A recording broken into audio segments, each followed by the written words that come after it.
FZ বাইকের মানে class cover থেকে মানে ঠক ঠক একটা সাউন্ড আসে।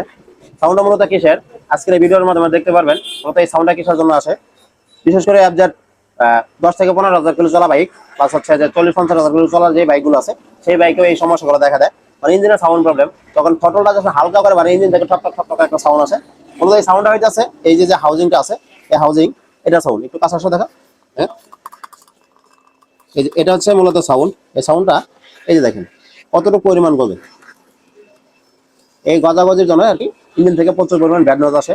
প্লাস হচ্ছে যে ক্লাস প্লেটটা বেশি দিন টিকসই করে না, ক্লাস প্লেটটা নষ্ট হয়ে যায়। মূলত নষ্ট হওয়ার পিছনে কারণটা হইতেছে বা সাউন্ডের সমস্যা হওয়ার কারণ হইতেছে এই হাউজিংটা। দেখেন কতটুকু পরিমাণ গজ আছে, এটার জন্য আর কি সমস্যাগুলো করে। তো যাদের বাইকের ইঞ্জিন থেকে প্রচুর পরিমাণ ব্যাড নয়েজ প্লাস হচ্ছে ক্লাস প্লেট টিকতেছে না, অবশ্যই এই কাজগুলো করে নেবেন। যে এটা লেদে থেকেও কাজ করা যায়, প্লাস হচ্ছে নতুন কিনা কিনতে পাওয়া যায়, নতুন কিনা লাগাতে পারেন বা লেদে থেকে কাজ করে নিতে পারেন। সেক্ষেত্রে এই সমস্যাগুলো সমাধান হয়ে যাবে। ক্লাস প্লেট নষ্ট হওয়া বা ইঞ্জিনের থেকে যে ঠক ঠক সাউন্ড আসা, এই সমস্যাগুলো সমাধান হয়ে যাবে। অবশ্যই ভালো একটা সার্ভিস সেন্টার যায় এই কাজগুলো করে নেবেন, ইনশাল্লাহ এই সমস্যাগুলো সমাধান হয়ে যাবো। প্লাস হচ্ছে ইঞ্জিনিয়ার পারফরমেন্সটা ভালো পাবেন। ধন্যবাদ।